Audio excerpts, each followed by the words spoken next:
नमस्कार, आप देख रहे हैं आज तक। आपके साथ मैं हूं सईद अंसारी। स्वागत है आपका। रात के 10 बज रहे हैं और आप आज तक पर देख रहे हैं दस्तक, जहां आज दस्तक देकर आपको पूछना है कि आखिर देश की आधी आबादी वाली महिलाओं को उनकी शक्ति के अनुसार 50% हिस्सेदारी देने में राजनीतिक दलों और राजनेताओं का वश क्यों नहीं चलता है? क्या राजनेताओं के लिए हमारे देश की नारी केवल एक सियासी श्रद्धा है और कुछ नहीं? आप अगर किसी पुरुष से कभी पूछिए कि और आपकी पत्नी क्या करती हैं, तो हंसते हुए आपको उनकी तरफ से जवाब मिलेगा कि अरे हमारी पत्नी तो होम मिनिस्टर हैं, घर संभालती हैं। लेकिन जिन महिलाओं को घर संभालने वाली गृह मंत्री, होम मिनिस्टर समाज बताता है, उन्हें ही घर के बड़े फैसले लेने से वही समाज, वही पति, वही लोग रोक देते हैं। ऐसे समाज में आज खबर ये आई कि उत्तर प्रदेश कांग्रेस पार्टी 40% महिलाओं को उत्तर प्रदेश विधानसभा चुनाव में टिकट देगी। अब ये लुभावना फैसला मात्र है या वाकई राजनीति में ऐसे फैसलों से कोई बदलाव आएगा? आप अंत तक हमारी ये पूरी रिपोर्ट देखिए और अपनी राय #दस्तक लिखकर जरूर शेयर कीजिए।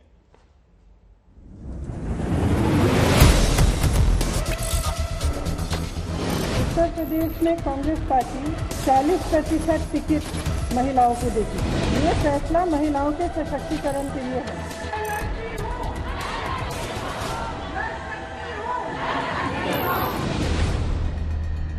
देश की सबसे पुरानी पार्टी कांग्रेस की वर्किंग कमेटी के 20 सदस्यों में कुल 3 महिला सदस्य, यानी 15% महिला भागीदारी। देश की सबसे बड़ी पार्टी की राष्ट्रीय कार्यकारिणी के 80 सदस्यों में सिर्फ 14 महिलाएं, यानी 17%।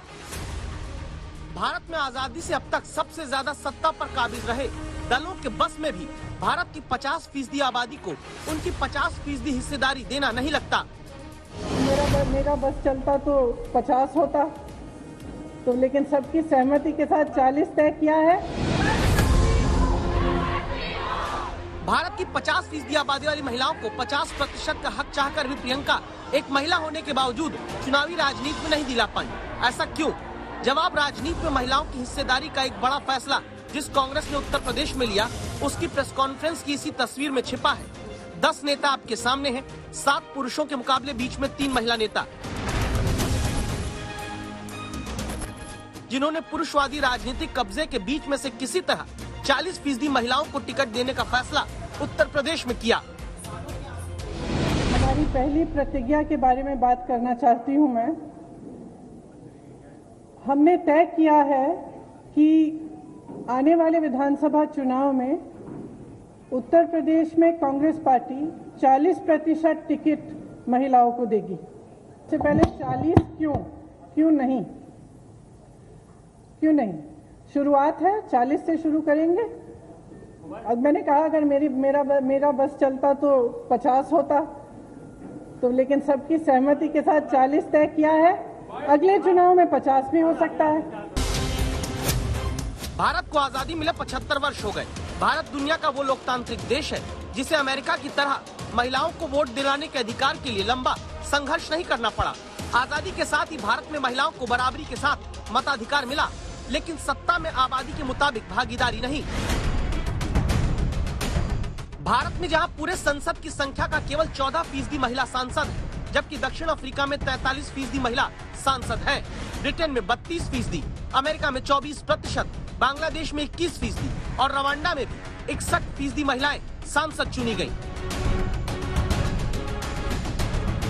नारी के सम्मान में फला पार्टी मैदान में के नारे लगाने के बाद भी महिलाओं के अधिकार की अनदेखी राजनीतिक दल करते चले आ रहे हैं। क्या उत्तर प्रदेश में प्रियंका गांधी की अगुवाई में विधानसभा चुनाव के 40% टिकट महिलाओं को देने का फैसला करके बदलाव लाया जा सकता है? जहां कांग्रेस नारा गढ़ती है, लड़की हूं, लड़ सकती हूं। इस बात को समझने के लिए पहले ये जानते हैं कि इस फैसले का असर कितना व्यापक हो सकता है। 40% टिकट महिलाओं को, यानी कांग्रेस 403 में करीब 161 सीट पर महिला उम्मीदवार उतारेगी। उत्तर प्रदेश में महिला वोटर करीब 6 करोड़ 60 लाख है। खास बात ये कि उत्तर प्रदेश में करीब 56 लाख महिलाओं की संख्या वोटर के रूप में अभी बढ़ी है। ऐसे में सिर्फ 7 विधायक वाली कांग्रेस को यूपी में कुछ फायदा हो सकता है, लेकिन क्या इससे देश की राजनीति बदलेगी? जबकि इस फैसले की प्रेस कॉन्फ्रेंस करने आई कांग्रेस की तीनों महिलाओं के परिचय को जानिए। गांधी परिवार की प्रियंका गांधी वाड्रा, जिनके बाईं तरफ आराधना मिश्रा है, ये कांग्रेस की विधायक है और इसी लाइन में किनारे बैठे कांग्रेस के दिग्गज नेता प्रमोद तिवारी की बेटी है। प्रियंका के दाहिनी तरफ सुप्रिया श्रीनेत बैठी है, जो पूर्व सांसद स्वर्गीय हर्षवर्धन की बेटी है। तो सवाल है कि क्या 40% टिकट महिलाओं को देने का ऐलान करके ज्यादातर उम्मीदवार सियासी विरासत वाले परिवारों से ही उतारे जाएंगे? ये सच है कि कई बार लोग अपनी पत्नियों को, बेटियों को चुनाव लड़वा लेते हैं, लेकिन इसमें कोई इतनी बड़ी बुराई नहीं है। लड़ लेती हैं, उसके बाद सक्षम हो जाती हैं। तो ये तो देखिए, ये प्रोसेस होता है, एक शुरुआत होती है इस प्रोसेस की और आस्ते आस्ते सक्षमता मिलती है। तो इसमें मुझे तो कोई बुराई नहीं लगती। सांसद की बेटी को विधायक बनाना अगर महिला जागरूकता है, तो क्या ये राजनीति में परिवारवाद का विस्तार नहीं है? कैसे हर महिला की भागीदारी सुनिश्चित होगी? क्या कांग्रेस 40% टिकट के नाम पर बस महिला वोटर को लुभाने वाला ऐलान कर रही है?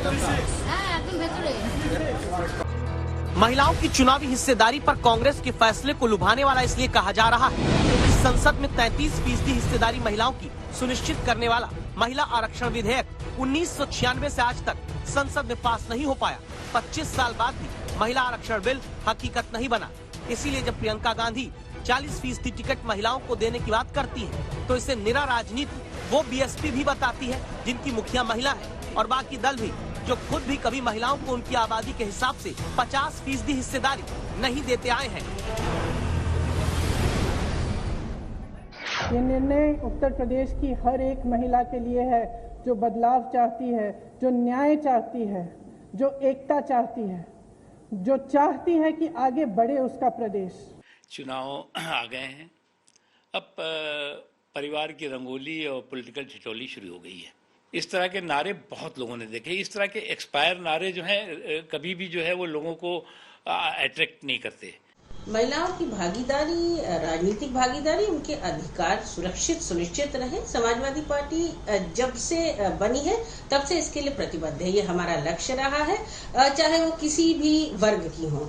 बाकी आज कोई क्या कहता है, इससे हमारा कोई मतलब नहीं है। महिलाओं को चुनाव में उतारने को लेकर एक भी राजनीतिक दल को एक दूसरे पर भरोसा नहीं। हकीकत ये कि अगर बीजेपी की राष्ट्रीय कार्यकारिणी में सिर्फ 17% महिला है, तो कांग्रेस में 15%। महिला अधिकारों की बात करने वाली सीपीआई की सेंट्रल कमेटी में 15% ही महिलाएं हैं। तो बदलाव की राजनीति करने आई आम आदमी पार्टी के नेशनल एग्जीक्यूटिव में 20% महिला नेता है। एक दल देश में ऐसा नहीं जो महिलाओं को 50% प्रतिनिधित्व अपने संगठन में दे दे। टिकट देना तो दूर की बात है। और ये हालत तब है जब हमारे देश में कुछ फीसदी ब्राह्मण, कुछ प्रतिशत दलित, कुछ फीसदी मुस्लिम के वोट को हासिल करने के लिए हर पार्टी उसी जाति और धर्म के उम्मीदवार और नेता चुनने के लिए रेड कारपेट बिछाती है, लेकिन 50% महिलाओं के वोट की ताकत को नजरअंदाज किया जाता है। समर्थ श्रीवास्तव, लखनऊ, आज तक।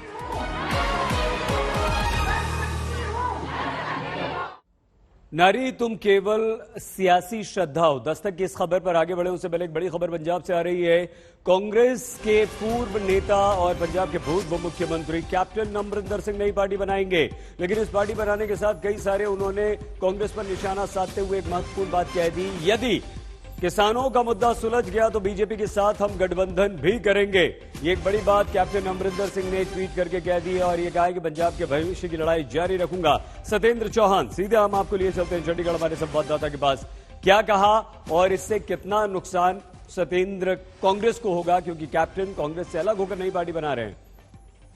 देखिए सही, दो बातें हैं। एक तो जब कैप्टन अमरिंदर सिंह ने इस्तीफा दिया था बतौर मुख्यमंत्री, तो उसके तुरंत बाद सीधे वो दिल्ली गए थे।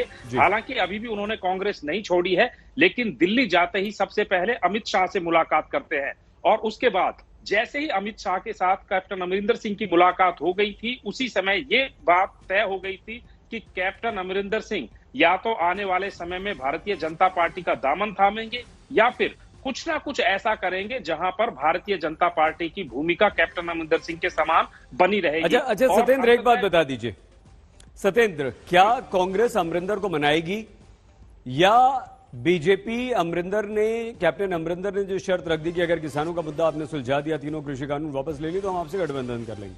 दोनों में ज्यादा संभावना किस बात की? या तीसरी है कि कैप्टन अलग पार्टी बनाएंगे, कांग्रेस भी नहीं बीजेपी भी नहीं?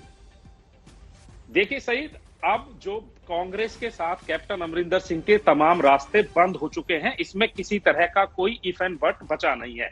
दूसरी बात, कैप्टन अमरिंदर सिंह जिस तरीके से राजनीति के खिलाड़ी रहे हैं और कप्तान रहे हैं पंजाब में, कहीं ना कहीं उनको समझ में आ गया है कि इस नाजुक समय में भले ही बीजेपी तीनों कृषि कानूनों को रद्द कर दे, ऐसे समय में भी वो बीजेपी के साथ खड़े तो हो सकते हैं लेकिन बीजेपी में शामिल नहीं हो सकते हैं।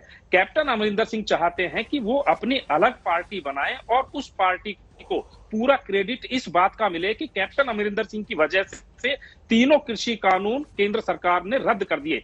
अगर ऐसा होता है तो फिर इसका बेनिफिट वो कहीं ना कहीं माफी चाहूंगा भारतीय जनता पार्टी को भी देना चाहेंगे और कैप्टन अमरिंदर सिंह एक ऐसा फेस बन जाएंगे जिनके ऊपर पर्दे के पीछे से भारतीय जनता पार्टी कहीं ना कहीं दांव खेलने की तैयारी कर रही है। दरअसल यहां पर जो गेम प्लान है उसमें खिलाड़ी के रूप में कैप्टन अमरिंदर सिंह को सामने किया जाएगा और बैकअप भारतीय जनता पार्टी का रहेगा, क्योंकि पंजाब में अभी भी आप सियासी गणित को समझें तो बहुत बड़ी तादाद में हिंदू मतदाता है, लेकिन कृषि कानूनों के विरोध में चाहे किसान किसी भी कम्युनिटी से बिलोंग करता है, वो भारतीय जनता पार्टी के खिलाफ जा खड़ा हुआ है। और अब जब कैप्टन अमरिंदर सिंह जैसा मजा हुआ चेहरा और खिलाड़ी एक ढाल के रूप में बीजेपी को मिल जाएगा और ऊपर से कैप्टन अमरिंदर सिंह के इन ट्वीट को पढ़िए, उस ट्वीट में वो साफ कह रहे हैं कि अगर तीनों कृषि कानूनों को भारतीय जनता पार्टी की केंद्र सरकार वापस ले लेती है, और ऐसा नहीं है, पिछले 3 दिन से कैप्टन अमरिंदर सिंह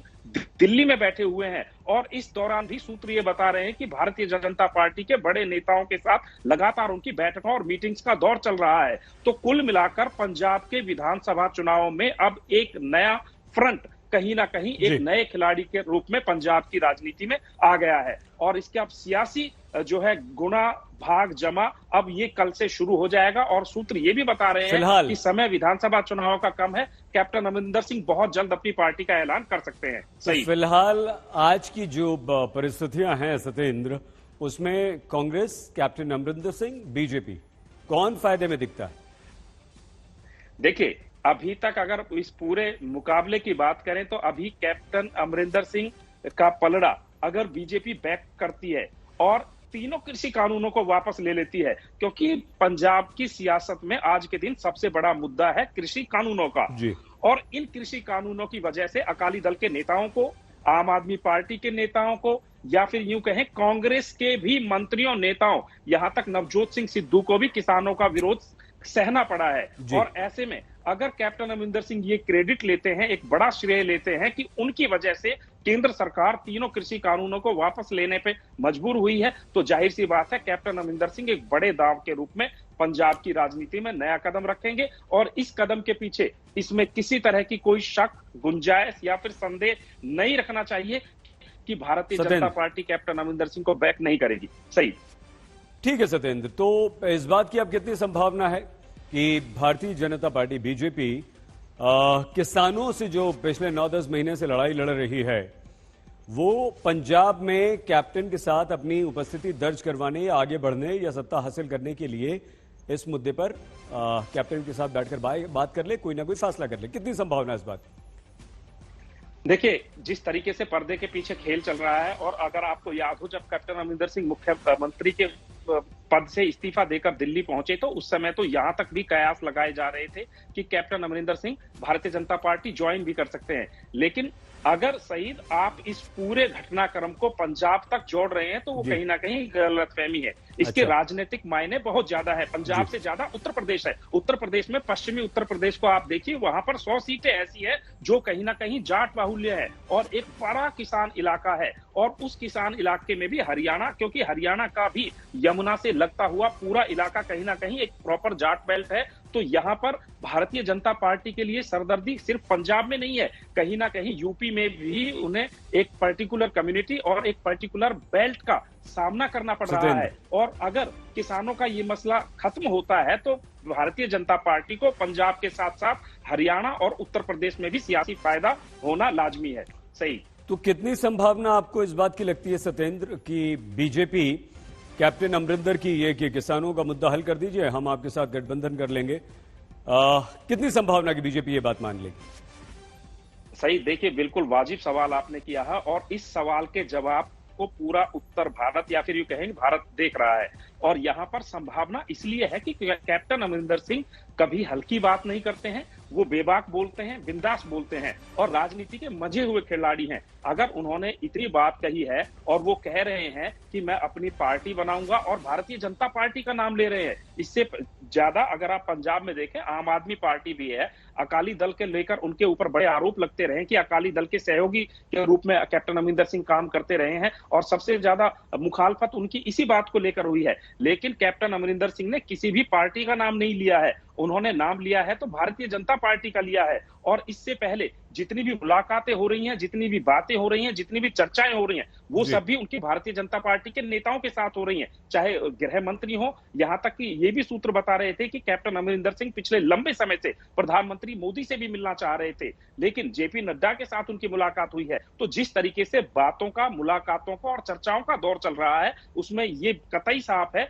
कि कैप्टन अमरिंदर सिंह एक समझौते के तौर पर कहीं ना कहीं भारतीय जनता पार्टी के बेहद करीब पहुंच गए हैं और इस समझौते की बिसात कहीं ना कहीं किसान आंदोलन को लेकर है। और किसान आंदोलन अगर खत्म होता है तो इसमें कैप्टन अमरिंदर सिंह का ही नहीं, भारतीय जनता पार्टी का भी बहुत बड़ा सियासी फायदा हो सकता है। क्योंकि आज हरियाणा की बात करें, पंजाब की बात करें, भारतीय जनता पार्टी के नेता अपने प्रचार के लिए नहीं निकल पा रहे हैं, पार्टी दफ्तरों में भी जाते हैं तो वहां पर भी उनको विरोध प्रदर्शन का सामना करना पड़ता होता है। हरियाणा में, पंजाब में रोज वीडियो आते हैं जहां पर पार्टी के विधायकों, नेताओं और सांसदों को अपने घरों से बाहर निकलने के लिए मशक्कत करनी पड़ती है। तो कुल मिलाकर अगर इस तरीके से कैप्टन अमरिंदर सिंह अपनी बात रख रहे हैं तो इसमें कहीं ना कहीं कैप्टन अमरिंदर सिंह को भी और भारतीय जनता पार्टी को भी किसानों के साथ साथ एक बड़ी सियासी जमीन दिखाई दे रही है। सही सत्येंद्र, हम बीजेपी के बारे में आपसे और बात करेंगे और बीजेपी के कुछ नेता भी इस वक्त हमारे साथ जुड़ेंगे, उनसे भी पूछेंगे इस संभावना पर।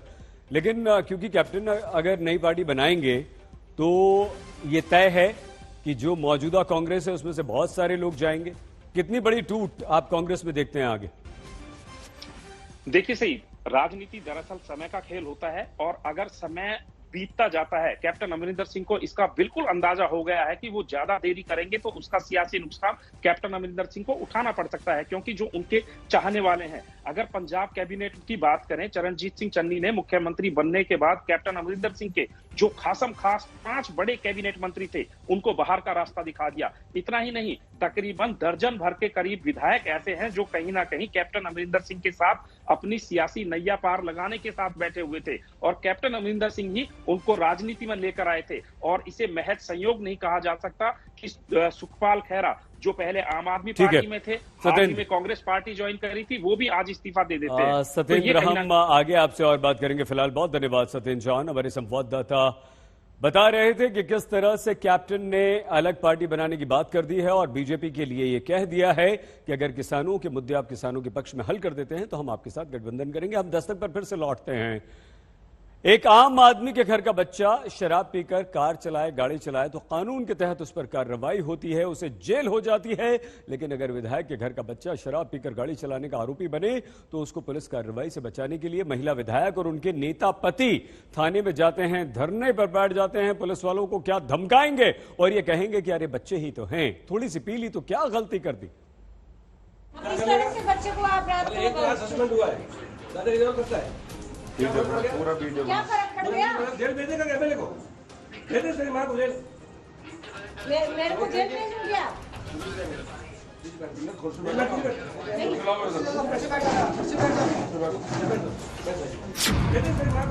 फिल्मों में बहुत देखा सुना होगा कि जानते नहीं मैं कौन हूँ, बस उसी का समझ लीजिए रियल वर्जन है ये कहानी। जहाँ पुलिस थाने के भीतर ही जमीन पर बैठकर धरना देती ये महिला है जोधपुर में शेरगढ़ से कांग्रेस विधायक मीना कंवर और ये सफेद कुर्ते पैजामे वाले विधायक जी के पति। नहीं जी, तो मेरे साथ अच्छा व्यवहार किया आपने, कैसा बिहेवियर किया? बच्चे हैं पार्टी कर लेते, इसमें क्या हुआ? बच्चा मेरा घर का बच्चा है। मेरे घर का बच्चा है तो क्या मतलब विधायक के घर का बच्चा हो तो कानून से ऊपर होगा और कानून अपना काम विधायक के घर के बच्चे के खिलाफ करेगा तो विधायक जी पति समेत थाने में धरना देने बैठ जाएंगी। आप इंसानियत से बोलो तो क्या कर लेगा? इंसानियत से बोलो। हम आपको कुर्सी दे रहे हैं, हमने रिक्वेस्ट करी आपसे, हमने रिक्वेस्ट करी आपसे रात को, बच्चे सबके पीते हैं, कोई बात नहीं, बच्चे ने थोड़ा बहुत ले लिया। ये है कानून के आगे विधानसभाओं में कानून बनाने वाली एक महिला विधायक की असलियत। इनके घर का लड़का शराब पीकर गाड़ी चलाते पकड़ा जाए तो दलील विधायक जी की ये कि बच्चे हैं, थोड़ी बहुत पी ली। गनीमत कहिए कि ये आगे नहीं बोला, अरे शराब पीकर बच्चे ने किसी को कुचला तो नहीं, बस पीकर गाड़ी ही तो चलाई। ऊपर से तुर रहा ये कह रहे हम नीचे बैठे हैं और पुलिस वाले ऊपर कैसे। बच्चे को अंदर से डाल दिया आपने। और क्या सभी ऐसे दिखते हैं आपको।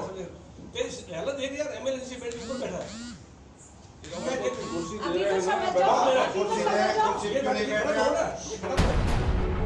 आगे क्या हुआ से पहले पूरा मामला जान लीजिए। महिला विधायक मीना कंवर के भतीजे को पुलिस ने पकड़ा। आरोप है महिला विधायक का भतीजा शराब पीकर गाड़ी चला रहा था। दावा है कि पहले फोन पर विधायक जी ने अपनी विधायकी का रुतबा दिखाकर भतीजे को छुड़वाना चाहा। पुलिस वाले विधायकी के अर्दब में नहीं दबे तो ये धरना कांड थाने में शुरू हुआ। बच्चे ऐसे होंगे ना, बच्चे हैं, क्या रिक्वेस्ट कर दी हमने, रिक्वेस्ट कर दी आपसे। मैं चालान काटूंगा, मैं ये बोलूंगा। बंदी को खौफ दिखाते हैं। आप वीडियो बना रहे हैं, बनाइए, वीडियो बना रहे हैं साहब। इनकी औकात क्या है? बंद कर दीजिए, बंद कर दिया। आप ये सही नहीं कर रहे हैं, बिल्कुल सही नहीं कर रहे हैं। बंद कर बेटा, क्यों कर रहा है? बंद कर दीजिए, बंद कर। बंद कर दीजिए, आप सही नहीं कर रहे हैं, बंद कर दीजिए। बताया गया कि विधायक के परिवार ने चालान का जुर्माना रात में भरा। बच्चे हैं, पी ली तो क्या कहने वाली महिला विधायक और पुलिस के बीच बाद में दावा हुआ कि वीडियो डिलीट करने को लेकर सुलह हुई। लेकिन फिर ये वीडियो ऐसा वायरल हुआ जिसमें कानून को घर की खेती समझने वाली सियासत पर दस्तक देना जरूरी बना दिया। बच्चे सबके पीते हैं, कोई बात नहीं, बच्चे ने थोड़ा बहुत ले लिया। आज तक ब्यूरो।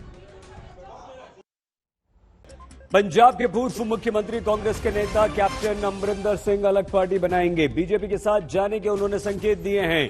ट्वीट में यह कहा है कि अगर बीजेपी किसानों के मुद्दे किसानों के पक्ष में सुलझा दे तो वो बीजेपी के साथ गठबंधन को तैयार हैं, लेकिन शर्त यही है कि किसानों के मुद्दे बीजेपी को सुलझाने होंगे, तीनों कानून वापस लेने होंगे और वो भी किसानों के पक्ष में ये मुद्दे सुलझेंगे, यानी कि तीनों कानून वापस लेंगे तो सुरक्षित पंजाब के लिए मैं संघर्ष करता रहूंगा। कैप्टन अमरिंदर सिंह ने यह भी कहा है और जब से कैप्टन अमरिंदर सिंह को पंजाब के मुख्यमंत्री के पद से हटाया गया है तब से वो लगातार बीजेपी के संपर्क में हैं। सीधे वो जब दिल्ली पहुंचे उसके बाद तो उन्होंने गृह मंत्री अमित शाह से मुलाकात की थी, बीजेपी अध्यक्ष जेपी नड्डा से वो मिल चुके हैं और इस तरह के कयास लगाए जा रहे थे कि वो बीजेपी में शामिल होंगे, लेकिन वो नहीं हुए और अब उन्होंने ये मास्टर स्ट्रोक चला है। सत्येंद्र चौहान सीधे हमारे संवाददाता के पास आपको लिए चलते हैं। सत्येंद्र, एक शर्त के साथ बीजेपी के साथ गठबंधन, कितनी संभावना, क्या बीजेपी पंजाब और आपने उत्तर प्रदेश और हरियाणा दो और जिक्र कर दिया था, उल्लेख कर दिया था, क्या इन तीन राज्यों में अपनी पकड़ अपनी धमक के लिए यह फैसला कर सकती है या संभावना इसकी नहीं? देखिए सईद, आपको इस चीज से अंदाजा लगाना। सत्येंद्र, हम आपको रोक रहे हैं यहां। पंजाब कांग्रेस के प्रभारी हरीश रावत इस वक्त हमारे साथ जुड़ चुके हैं। हरीश रावत जी, कैप्टन अमरिंदर सिंह बीजेपी के साथ जा सकते हैं, संकेत दे दिए उन्होंने, ट्वीट कर दिया उन्होंने, क्या कहेंगे आप, आपकी प्रतिक्रिया? देखिए, हम ये मानते थे कि अमरिंदर सिंह जी के दिल में कहीं कहीं एक सेकुलर इंसान, ट्रेडिशन, वैल्यूज को जिनको कहते रहे हैं वो है, लेकिन शायद वो हमारी गलतफहमी थी, ऐसा नहीं था। जो वहाँ के वर्कर सोच रहे थे, जो कांग्रेस के लोग कह रहे थे, जो वहाँ के मीडिया और दूसरे इंटेलिजेंसिया कह रहा था कि ये डायरेक्टली इनडायरेक्टली अकाली को फायदा पहुंचाना चाहते हैं अपने बाद, ताकि अकाली आए, कोई कांग्रेस ना आ पाए। और दूसरी बात, लोग ये कहते थे कि वो तो बीजेपी की तरफ जाने की बात कर रहे हैं हरीश जी। और साथ ही साथ ये भी बता दीजिए, कैप्टन कांग्रेस में हैं भी या नहीं? आपने निकाल दिया है उन्होंने या उन्होंने इस्तीफा दिया? क्या कोई स्थिति अभी स्पष्ट नहीं है सर? हम आज ही ये कहना चाहते हैं कि यदि वो अपनी उसको समझते हैं और कहते हैं कि मेरे को कांग्रेस के सिद्धांतों में विश्वास है, जिस पार्टी के साथ मैंने इतने साल मेरे समझ रहे हैं, और मैं भाजपा को सेकुलर नहीं मानता और उनको डिविजिव फोर्स मानता हूं, उनको और अकालीज को, तो हमने तो कभी कहा नहीं कि आप कांग्रेस में नहीं। तो एक ऐसा व्यक्ति जो आप मानते हैं कि आपके पास इंटेलिजेंस की खबरें हैं, उनका जो झुकाव है वो बीजेपी की तरफ है, अकालियों की तरफ है, फिर भी आप उन्हें कांग्रेस में मानते हैं और कांग्रेस में रखेंगे? देखिए, क्योंकि इतने वर्षों से कैप्टन कांग्रेस के साथ जुड़े हुए थे और काम करते रहे थे, और ऐसा नहीं कि उन्होंने डिलीवर नहीं किया, कैसे डिलीवर ऑल्सो, लेकिन कुछ तो होंगी मजबूरियां, नहीं तो कोई क्यों इस तरीके से वो करेगा। आपकी दृष्टि में कैप्टन अमरिंदर सिंह, हरीश रावत जी, हरीश जी बेवफा क्यों हो गए कैप्टन? नहीं, मैं वही कह रहा हूँ कि कुछ क्या मजबूरियां थी, ये कैप्टन साहब बेहतर जानते हैं या बीजेपी के बॉसेस बेहतर जानते हैं, जो लोग किसी न किसी तरीके से उनके सब चीजों को इन्फ्लुएंस कर रहे हैं। नहीं सर, दिल्ली आए थे ना सर, दिल्ली आए थे, आला कमान से मिले थे, आपसे भी मुलाकात हुई, आपसे भी बातचीत हुई, आप प्रभारी हैं, आपको बताए बिना कैसे, आपको तो दर्द, आपसे दर्द शेयर किया होगा ना सर? न, वही तो दिक्कत है। हमारे साथ जब बातचीत हुई तो हमने पंजाब के वेलफेयर के लिए और कांग्रेस को स्ट्रेंथन करने के लिए 18 पॉइंट चार्टर तैयार किया, जो उनकी सहमति से किया। और एक बार नहीं, जब पहली बार उनको दिया गया तब उन्होंने कहा ये टाइम बाउंड है, मैं इसको पूरा करूंगा। जब 3 महीने तक कुछ भी नहीं सुनाई दिया, फिर हमने बातचीत की उनके साथ 3-3.5 घंटा, फिर वही स्थिति रही। फिर मैं 15 दिन बाद फिर गया, मैंने कहा भाई साहब कुछ हो नहीं रहा है, तो फिर उन्होंने मीटिंग करवाई, लेकिन फिर कुछ नहीं हुआ। तो ये जो स्थितियां थी, अब आप हरीश जी कैप्टन अमरिंदर सिंह को कांग्रेस से निकाल देने की घोषणा क्यों नहीं करते हैं? नहीं, उसके खिलाफ ये केवल ऐसा नहीं था कि पार्टी सोचती थी, जो वहाँ के एमएलए से, जब एमएलए ने कह दिया कि भाई इस आदमी के साथ हम नहीं चल सकते और जो है सीएलपी की मीटिंग बुलाए, हम उसमें कुछ बातें क्लियर करना चाहते हैं उनके साथ, यदि वो क्लियर नहीं होंगी तो हम चाहते हैं कि उनको बदला जाए। हरीश जी कैप्टन हरीश जी बात पूरी कीजिए जल्दी से। यहाँ तक कह दिया कि यदि वो रहते हैं चीफ मिनिस्टर तो फिर हमको ये सोचना पड़ेगा कि हम पार्टी में रहने रहे। ठीक है, उसमें भी हमने मोस्ट डेमोक्रेटिक तरीका निकाला, सीएलपी की मीटिंग बुला करके हमने कहा you face the CLP, you answer your MLA. उन्होंने बजाय उनको आंसर करने के, उनको सेटिस्फाई करने के, they gone to the governor house और टेंडर्ड रेजिग्नेशन। अच्छा, मतलब आपने नहीं निकाला, उन्होंने इस्तीफा दे दिया, आपने नहीं कहा, कांग्रेस ने नहीं कहा कैप्टन को पद छोड़ने के लिए। ठीक है सर ये बताइए हरीश जी ये बताइए, अब कैप्टन ने साफ तौर पे कह दिया कि भाई किसानों के मुद्दे हल कर दीजिए, किसानों के पक्ष में कर दीजिए, हम आपको समर्थन कर देंगे, नई पार्टी बनाएंगे, आपके साथ गठबंधन कर लेंगे। देखिए, वो कौवा खाना चाहते हैं, तीतर बता रहे हैं, किसानों का बहाना ले रहे हैं। क्या कांग्रेस किसानों के लिए नहीं लड़ रही है? नहीं, लेकिन अगर बीजेपी अगर हरीश जी अगर बीजेपी कैप्टन की बात मान लेती है, भाई किसानों का मुद्दा तो हल करना है आज नहीं तो कल, नहीं मान लीजिए हटा देती है तीनों कानून, तो आपको तो बहुत बड़ा नुकसान हो जाएगा सर। जिस मुद्दे पर किसान दिल्ली में डेरा डाल के बैठे हुए हैं, 10 महीने उनको तड़पाया है और नाना प्रकार से उनको परेशान किया, मुकदमे लगाए हैं और 600 से ज्यादा किसान मरे हैं इस दौरान जो है इस संघर्ष में। और वो तो ये देखिए, ये तो फैक्ट बता रहे हैं आप, कुचल दिया है। 10 महीने हो गए, 600 से ज्यादा किसानों की मौत हो गई। अरे हरीश जी आपको नुकसान हो जाएगा अगर बीजेपी वापस ले लेती है तीनों कानून, कैप्टन चले जाते हैं, तो पंजाब में जो बीजेपी नहीं है वो कहीं ऐसा ना हो कि बीजेपी वहां पर आ जाए, आपको नुकसान हो जाए। पंजाब और किसान किसी भी कीमत पर बीजेपी को माफ करने वाली नहीं है। अकाली को भी अकाली जानते थे, इसलिए अकाली ने अपने को डिस्टेंस कर लिया, उनसे अलग हटे, लेकिन तब भी जो है वहाँ के किसानों के मन में अकाली के प्रति भी नाराजगी है। कैप्टन अमरिंदर सिंह का आपको छोड़कर जाना, अलग पार्टी बनाने का ऐलान करना, बीजेपी को खुला ऑफर देना, आपके लिए कितना बड़ा झटका है, आपको कितना नुकसान? कोई नुकसान नहीं होने जा रहा है, क्योंकि पंजाब का माइंड बना हुआ है कि किसी भी तरीके से इन कानूनों को थोपने वालों को माफ नहीं करना है। भाजपा को कुछ भी हासिल नहीं होने जा रहा है यदि कुछ भी कदम। हरीश जी, राकेश टिकैत तो कहते हैं कि राकेश टिकैत तो खुलेआम कहते हैं कि किसानों ने बीजेपी को जिताया, इतनी बड़ी जीत दिलवाई, कानून वापस ले लीजिए, हमारी कोई लड़ाई थोड़ी है, हम अपने रास्ते, आप अपने रास्ते, फिर से जितवा देंगे, कानून तो वापस लीजिए। किसान तो कहते हैं, राकेश टिकैत तो खुलेआम कह रहे हैं ये बात। देखिए, मैं आम लोगों का मन जो समझ पाया हूँ, जितनी मेरी समझ कहती है, लोग ये जानते हैं कि हमारे ऊपर ये जुल्म थोपा गया है और हमको सफर करने के लिए मजबूर किया गया है, और उसके लिए वो जिम्मेदार केंद्र सरकार को मानते हैं। और यदि कैप्टन उनके साथ हाथ मिलाएंगे तो कैप्टन भी नुकसान उठाएंगे। जो कुछ उनकी रेस्पेक्ट है किसानों के मन में, पंजाब के लोगों के मन में, वो उसको खोएंगे। लंबे समय तक हरीश जी कैप्टन आपके मुख्यमंत्री रहे और बहुत सारे विधायक, जबरदस्त पंजाब के कांग्रेसी, आपके पदाधिकारी, आपके कार्यकर्ता उनके साथ हैं। सब चले जाएंगे, टूट जाएगी कांग्रेस, नुकसान नहीं होगा सर? ऐसा कुछ नहीं होने जा रहा। होने जा रहा है ना सर, वो तो अलग पार्टी की घोषणा कर रही है। Virtually it was the revolt from the MLA, from the workers, जिसके कारण कैप्टन बदले। कैप्टन अपने एमएलए को फेस नहीं कर पाए, वर्कर्स को फेस करने की हिम्मत नहीं रही, इसलिए उन्होंने खुद जाकर के अपना इस्तीफा दिया है गवर्नर को। आज आपके लिए कैप्टन कितने इंपॉर्टेंट हैं या इररेलेवेंट है सर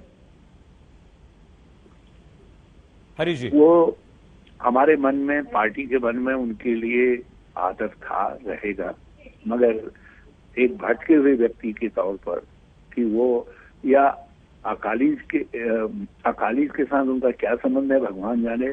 लोग कहते थे ये अकाली सी है उनकी गवर्नमेंट को, पंजाब में आम धारणा थी, और भाजपा के लिए लोग कहते थे कि भाजपा के दबाव में है। उनके लिए कहा जाता था कि उनको आईबी गाइडेंस जो है सिक्योरिटी एडवाइजर से और होम मिनिस्ट्री से मिलती। हरीश जी, अब कितना ये चीजें फैक्ट थी। तो रावत जी, हमारे पास पंजाब की जनता, कांग्रेस पंजाब की जनता के साथ धोखा नहीं कर रही थी। अगर आपको ये पता था फिर भी आपने कैप्टन को मुख्यमंत्री बने रहने दिया।